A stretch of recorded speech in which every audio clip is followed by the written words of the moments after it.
Sejam todos muito bem-vindos à nossa aula de hoje. Hoje a gente vai falar sobre o pré e o pós-operatório, né? Nosso módulo de enfermagem cirúrgica. Vamos ver nessa primeira parte o que é o pré-operatório e que consiste o pré-operatório. O pré-operatório, como seu próprio nome já diz, né? Ele é uma preparação antes da operação. E antes de qualquer paciente ser submetido a qualquer procedimento dentro de um centro cirúrgico, ele deve passar por alguns outros procedimentos pré-operatório, ok? Então, um dos mais importantes é a antibiótico profilaxia. O que consiste o uso de antibiótico como profilaxia? Antibiótico a gente já sabe que é utilizado aí para fazer a contenção de germes, né? Controlar a proliferação de germes. E no caso, a profilaxia ou profiláxia, ela nada mais é do que, traduzindo, né, seria a prevenção, ou seja, fazer uma prevenção com um antibiótico. Sabemos que o centro cirúrgico é um ambiente altamente contaminado ou pode ser contaminante, né? A gente viu nas aulas anteriores que existe vários tipos de cirurgia. Por mais que seja uma cirurgia limpa, né, a pessoa vai entrar lá só vai colocar uma prótese mamária, por exemplo, mas o centro cirúrgico em si ele é considerado altamente propício à propagação de algum tipo de bactérias, tá bom? Então a gente utiliza antibiótico para fazer a profilaxia, ou seja, a prevenção mediante a esses antibióticos. Assim a gente vai diminuir o risco desses pacientes ocorrer uma infecção na ferida, na operação, acontecer que tenha aderências, bridas e outros problemas durante a cirurgia, no caso, e também posteriormente à cirurgia, tá bom? Então, o que a gente vê aí de mais importante são os pacientes ASA 3, 4 e 5, né? São pacientes que têm alguma classificação de risco. ASA, o que seria a ASA? A ASA é uma classificação de anestesia que a gente utiliza, né? Seria a Associação Americana de Anestesia. ASA 3, 4 e 5, 6 já são pacientes que têm algum tipo de enfermidade, 2 ou 3 enfermidades. Geralmente pacientes que têm diabetes, hipertensão, eles são mais propensos a terem algum tipo de infecção com maior facilidade, digamos assim, tá bom? Bem, vamos entrar aqui no pré-operatório, né? No pré-operatório a gente faz anamnese, exame físico, tá? E exames pré-admissionais para a operação, né? E também a gente faz os cuidados pré-operatórios do paciente. Em específico, né, para determinar a operação ou preparo do paciente que possui alguma enfermidade crônica. Bem, os exames pré-operatórios, né? Os exames pré-operatórios são exames complementares, no qual os pacientes assintomáticos só deverão ser solicitados em algumas circunstâncias. Por exemplo, a idade do paciente. Regra, por via das dúvidas, de um centro cirúrgico todo paciente que tem maior de 40 anos de idade, seja homem ou seja mulher, somente pode entrar em uma operação se ele passar por uma avaliação cardiológica. Então, a idade já é um exame pré-operatório, né? Tipo da cirurgia também a gente vai pedir alguns elementos a mais, alguns exames complementares que facilitam ali a vida, né, dos profissionais dentro do centro cirúrgico, como por exemplo o tipo sanguíneo. É muito importante eu saber o tipo sanguíneo. Suponhamos que eu entre e colocar novamente minha prótese mamária na minha paciente. É uma cirurgia limpa, é uma cirurgia que vai sangrar pouco, mas, por via das dúvidas, eu posso imaginar que aquilo ali possa complicar de alguma maneira. Então, eu tenho que saber a tipagem sanguínea daquela paciente, porque se existir algum requerimento, eu faço esse requerimento de imediato, tá bom? Então, são exames pré-operatórios que eu tenho que ter em mãos, que na hora da necessidade, eu já tenho eles dentro do centro cirúrgico, tá bom? A maioria desses exames pré-operatórios, como a gente pode ver aqui, um hemograma, um coagulograma, uma tipagem sanguínea, a glicemia, a creatinina e eletrolitos, são exames de rotina, Não tem nada além do normal. São exames de rotina. É claro, eu vou entrar com o meu paciente, eu vou pedir um hemograma, vou pedir ver como é que está a coagulação do paciente, qual é o tempo de coagulação, né? No momento que eu corto o paciente, quantos segundos leva para formar coágulos, né? Isso me dá uma redundância naquilo que eu vou fazer, no meu trabalho, né? Na equipe que está atuando ali. Então acaba dando uma ênfase melhor, um trabalho com maior garantia, digamos assim, com maior fluidez, porque eu tenho todos esses parâmetros que me asseguram de que o paciente está bem, de que o paciente, se tiver alguma complicação, eu posso imaginar de porventuramente onde possa ser essa complicação, tá bom? O que mais que eu posso pedir? Posso pedir um raio-x de tórax, né? Um eletrocardiograma, como eu comentava com vocês, acima de 40 anos de idade tem que pedir, tá bom? Um eletrocardiograma, avaliação cardiológica, para ver se o paciente pode ou não entrar dentro do centro cirúrgico, tá bom? Qual é o risco da cirurgia, na verdade, né? Então, a partir disso, a gente faz uma avaliação de risco cirúrgico.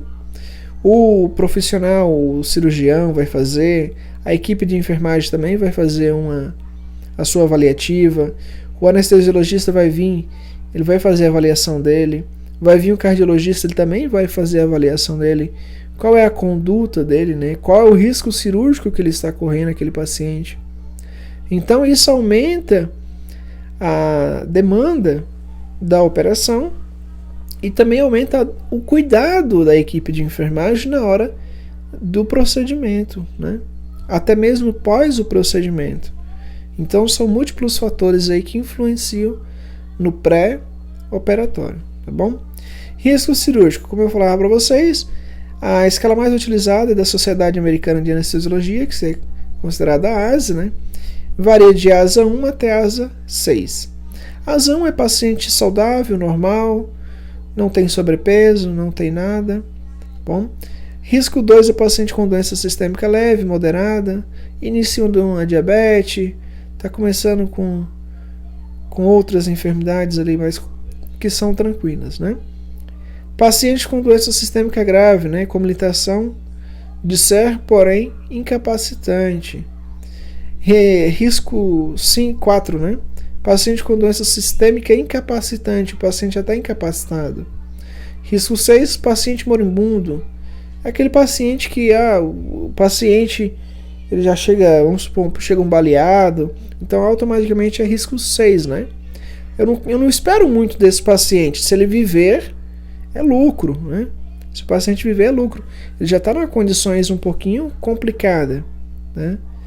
E fazendo a cirurgia complica mais a situação dele. Ele pode melhorar? Pode melhorar, mas ele pode piorar subitamente e morrer? Pode. Então por isso que eu vou classificar esse paciente como risco 5, tá bom? ASA 5. E ASA 6 é paciente já com morte cerebral, não tem mais o que fazer, não tem mais nenhuma circunstância, tá bom?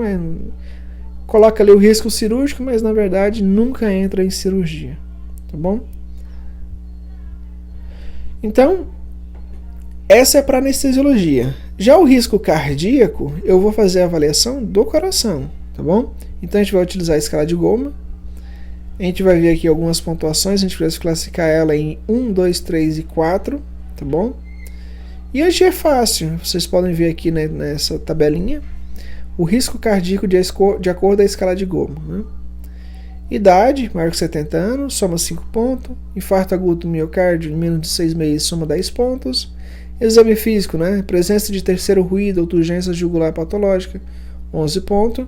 O que é essa turgência jugular patológica? É quando você olha no pescoço do paciente e a veia, você vê que a veia ela está saltando, ela é saltada. Já soma 11 pontos aqui, tá bom? Ou seja, aumenta o risco de ter complicações na cirurgia. Sinais de estenose aórtica, né? Mais 3 pontos. Eletrocardiograma, se eu não tiver ritmo sinusal, o coração não está rítmico, né? O coração ele bate de uma maneira e bate de outra maneira, ele não tem um ritmo certo, né? Mais 7 pontos. Tem algum batimento extra no coração por mais de 5 minutos, mais 7 pontos.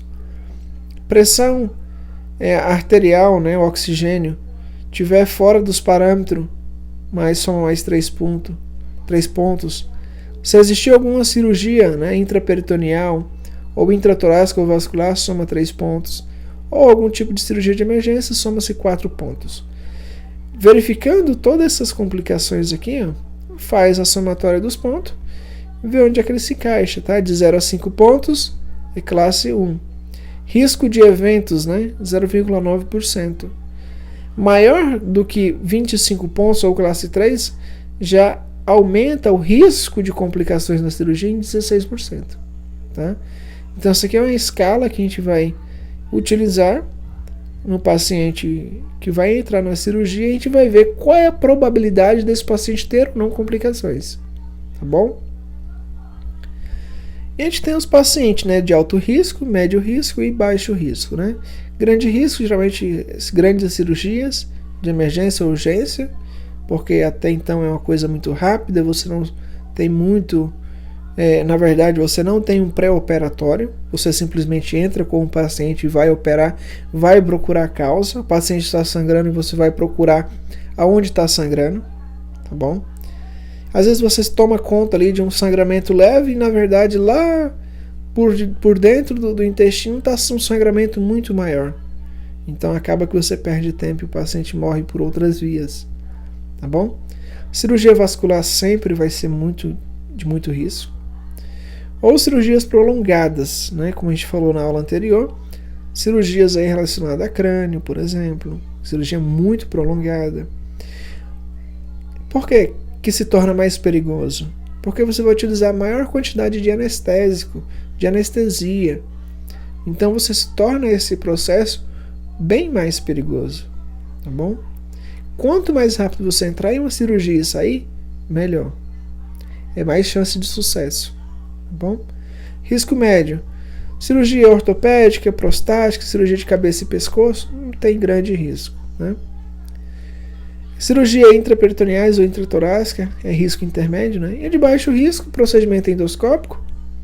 Na verdade, aí faz apenas uma sedação, o paciente faz ali uma endoscopia, né? E não tem muito risco, não vai fazer nenhum tipo de corte, somente vai fazer um exame de rotina. Procedimentos laboratoriais, né? A remoção de catarata, remoção de corpo estranho dentro do olho, por exemplo. Cirurgia oftálmica, né? Oftalmológica. Cirurgia plástica é de baixíssimo risco. Pode ter complicações? Pode, mas ela é considerada de baixo risco, certo? Mas se a pessoa tiver maiores complicações anteriores, é claro que ela vai aumentar o risco, tá bom? Mas se a pessoa for normal, sadia, não tem nenhuma complicação anterior, não tem nenhuma enfermidade concomitante, ela é de baixo risco. Mas se tiver outros parâmetros, né, que a gente viu agorinha, tiver concomitante a isso, ou seja, tiver junto com esse procedimento, significa que pode aumentar o risco, tá bom? Cirurgia de mama, as hérnias, né? Então são procedimentos bem tranquilos, tá bom? A salpingoglásia também, que é a famosa ligadura, né? Não quer mais ter filho, vai lá e faz a ligadura. É um procedimento simples, é até um procedimento que a gente está fazendo ultimamente sem anestesia geral. A gente não utiliza anestesia geral, então a gente faz na sala mesmo. No consultório a gente consegue fazer esse procedimento, tá bom? Anestesia local, não tem nenhum problema. Às vezes o homem também quer fazer a cirurgia, né? Não quer mais ter filho.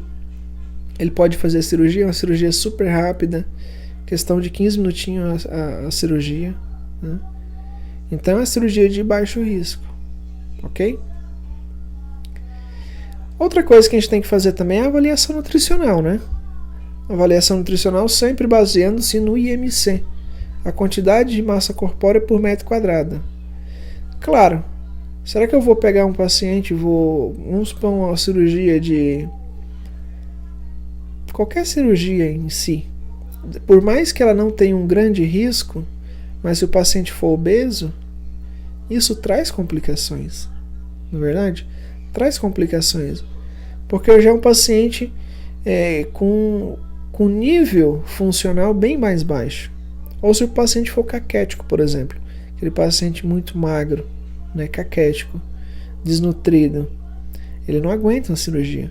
E outra, No pós-operatório, na fase de cicatrização, na fase de reconstrução de tecido, fica a pergunta para esses pacientes caquéticos: será que ele tem nutriente suficiente para fazer a regeneração dos tecidos? A resposta é óbvia, claro que não.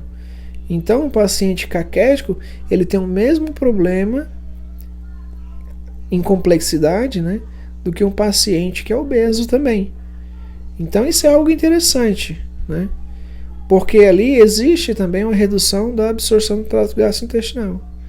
E sem contar as outras ponderações em relação às vitaminas, minerais e às proteínas, nutrientes.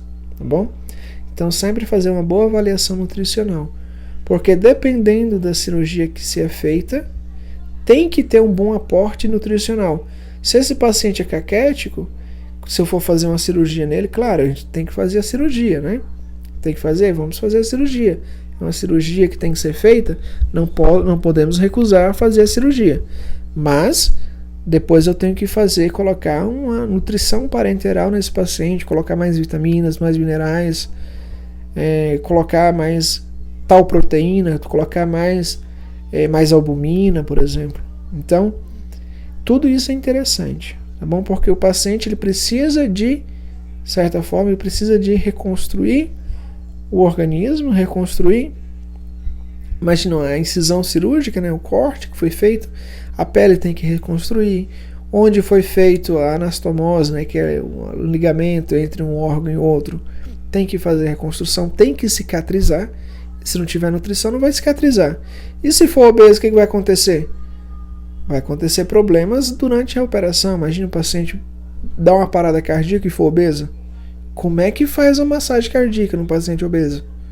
Se torna praticamente um ato quase que impossível. Fazer uma intubação no paciente obeso é um ato quase que impossível. Tá? Aí vai trazer outras complicações, tem que colocar um tubo pela garganta. Vira o maior da complicação. Né? Aí o paciente precisa de um acesso venoso. Como é que eu encontro veia no paciente obeso? É difícil, não encontro. Né? Onde é que eu vou encontrar uma veia? Não encontro. Aí lá vai o cirurgião procurar uma veia na perna, corta com bisturi, para tentar achar uma veia.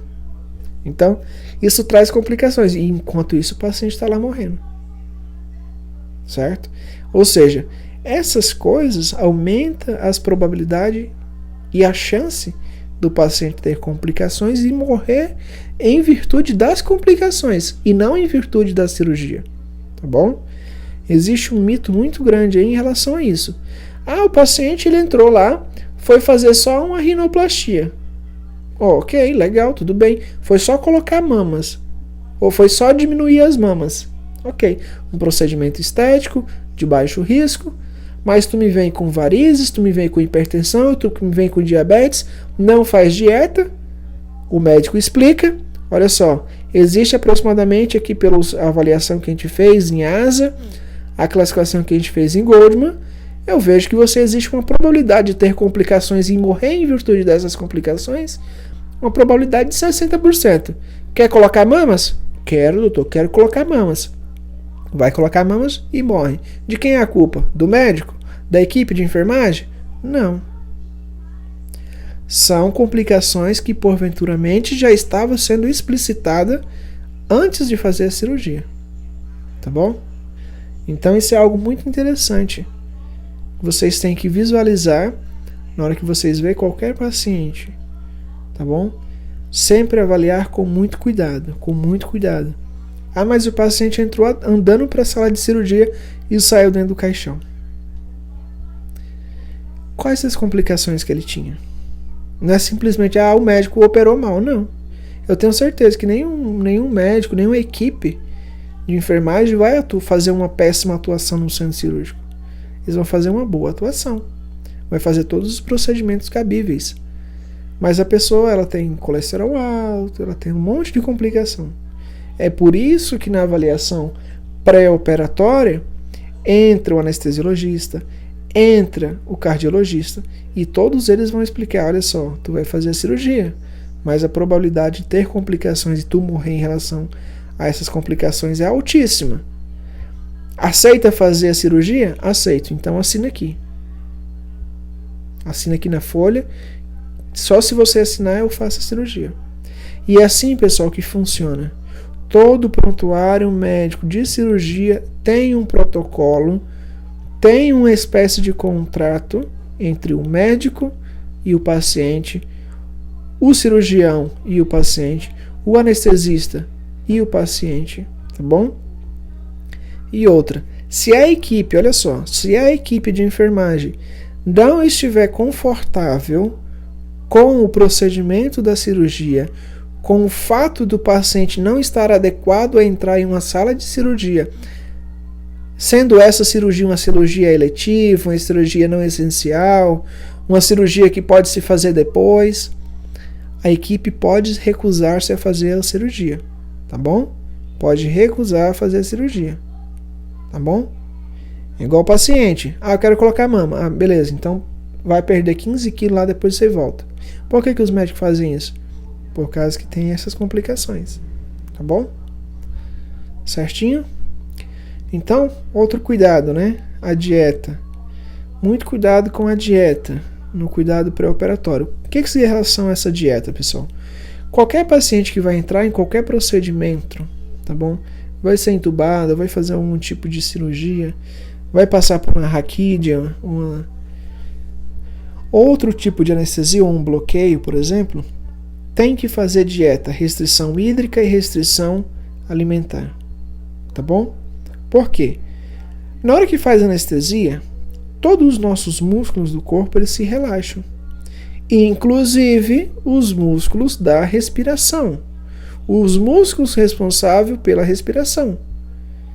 O que acontece, pessoal? A gente tem a laringe, tem a tráquea e a gente tem o esôfago. E a gente tem uma espécie de uma válvula que se chama epiglotis.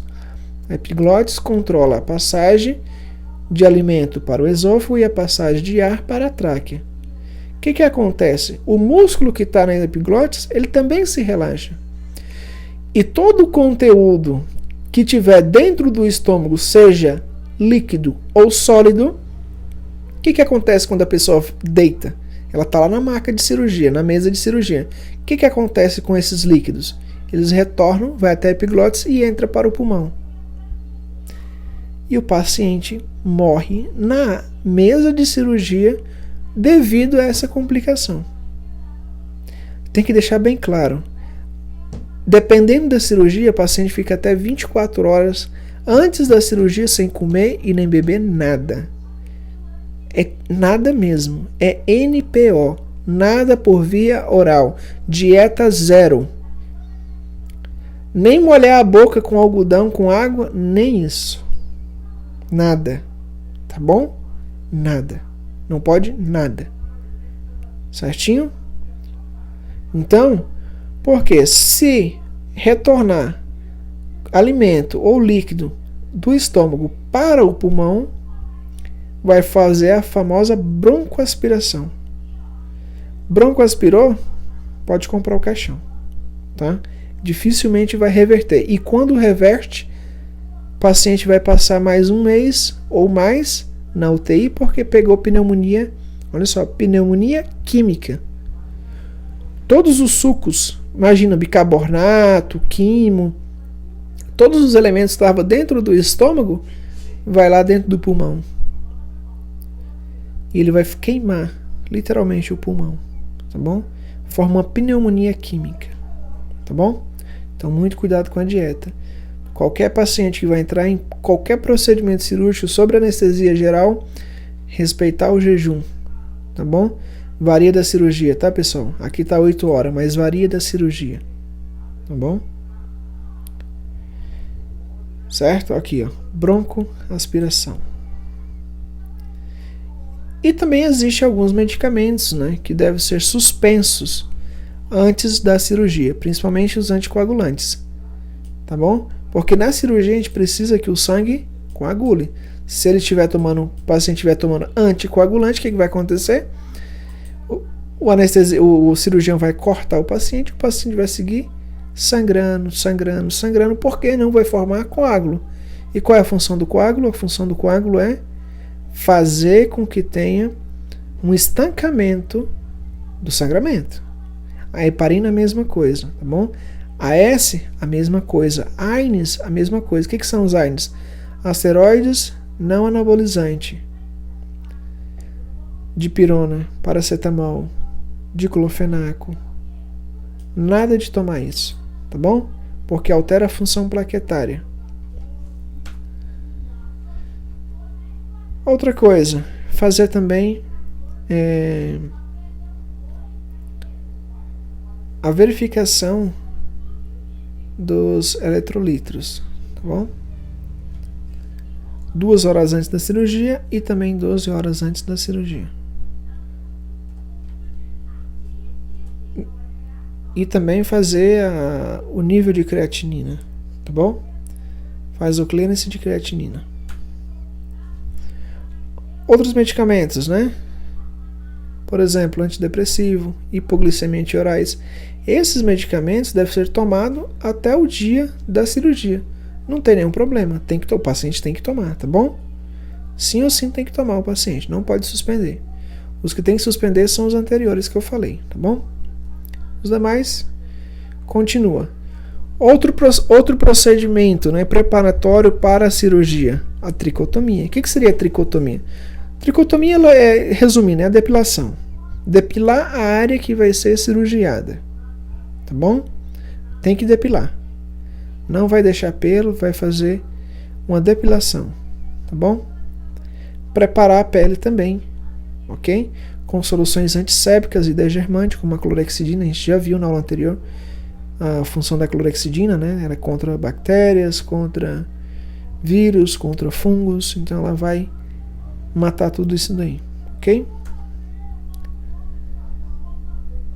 E nada de fazer esvaziamento de colo, nada de fazer esvaziamento com nenhum tipo de medicamento. Isso aqui é mais para cirurgias gastrointestinais, tá bom? Cateterismo, né? O paciente tem que colocar a sonda vesical no paciente, né? Tanto homem quanto mulher, dependendo da cirurgia, tem que colocar a sonda vesical. Imagina, no meio da cirurgia o paciente urinar. Não pode. E outra, ele vai estar sob efeito anestésico. O que a anestesia faz? Ela vai relaxar toda a musculatura. Logo, o paciente, assim que colocar a medicação nele, da anestesia, o que vai acontecer? Vai urinar no centro cirúrgico. Então, tem que colocar um catéter vesical. Tá bom? E serve também para a gente fazer a monitorização dos rins, com a perfusão dos rins, tá bom? Das vias urinárias. E claro, logo depois, pessoal, tira a sonda. Saiu da cirurgia, mantém a sonda por mais ou menos 2 ou 3 horas e vai lá e tira a sonda. Senão, o que vai acontecer? Vai gerar bactérias ali e vai, senão está com infecção urinária o paciente. Vocês querem isso? Não, não quer isso. Então, como vocês, como equipe de enfermagem, o médico tratante esqueceu de tirar o catéter, pergunta, doutor, vai tirar a sonda do paciente? Já tem 4 horas após a cirurgia, hein? Bora tirar? Claro que ele vai autorizar, certo? Ele esqueceu. Tá bom? Tem que tirar. Senão depois está com outra complicação, infecção urinária. Também fazer o preparo psicológico do paciente, né? Tem que preparar o paciente. Tem paciente que já entrou em cirurgias anteriores, ele vai entrar tranquilo e calmo. Mas tem paciente que é ansioso, né? Paciente depressivo. Então tem que conversar com o paciente. Tudo que você vai fazer no paciente, olha, eu vou colocar o soro aqui em você. Tô colocando um remedinho aqui para você ir dormindo, relaxando. Eu vou colocar a sonda. Tá bom? Vai explicando o paciente, vai conversando. Tá bom? Vai respondendo as perguntas que ele tem. E logo depois a sedação, né? Todos que estejam muito tensos devem ser medicados no pré-operatório para diminuir o grau de ansiedade e medo. Sempre utilizando aí diazepam, midazolam, tá bom? E a boa técnica, né, operatória é o principal fator para a prevenção das infecções cirúrgicas, tá bom? Qual é a primeira boa técnica operatória? Começa lá fora, que a gente falou sobre os lavábulos. O fato de lavar as mãos é muito importante. Fazer a sepse e antissepse do local a ser cirurgiado. Utilizar degermante, né? Tudo isso é uma boa técnica operatória. Tá? A equipe também deve ser muito bem instrumentada, muito bem treinada. Atuar muito bem no centro cirúrgico. Saber onde está localizado bem as coisas. Saber o que é esterilizado e o que não é esterilizado. O que pode entrar no campo cirúrgico e o que não pode entrar no campo cirúrgico. Então, é a boa técnica o principal fator para infecções cirúrgicas. Tá bom? Pode ser aquela velha e boa cirurgia de mama que a gente utiliza como exemplo aqui. Se não tiver cuidado na hora de operar, eu posso pegar um gases que está contaminado, fazer a limpeza ali, utilizar novamente e eu acabo contaminando a minha paciente. Imagina a paciente simplesmente por descuido ou desleixo mesmo infectar toda a mama, né? Um local que não deveria ter infecção, pensa que não está totalmente infectada. Seria algo frustrante, tá bom? Bem, essa foi a nossa aula de hoje. Espero que vocês tenham aproveitado bastante. E amanhã a gente vai continuar falando sobre a segunda parte, que é o pós-operatório, né? O pós-operatório é o que ocorre depois da operação. Uma dessas coisas você já sabe, que é a sala de observação pós-anestésica, tá bom? Mas amanhã a gente vai continuar a nossa aula. Amanhã não, né? Na próxima semana, na segunda-feira, a gente vai continuar na aula, tá bom?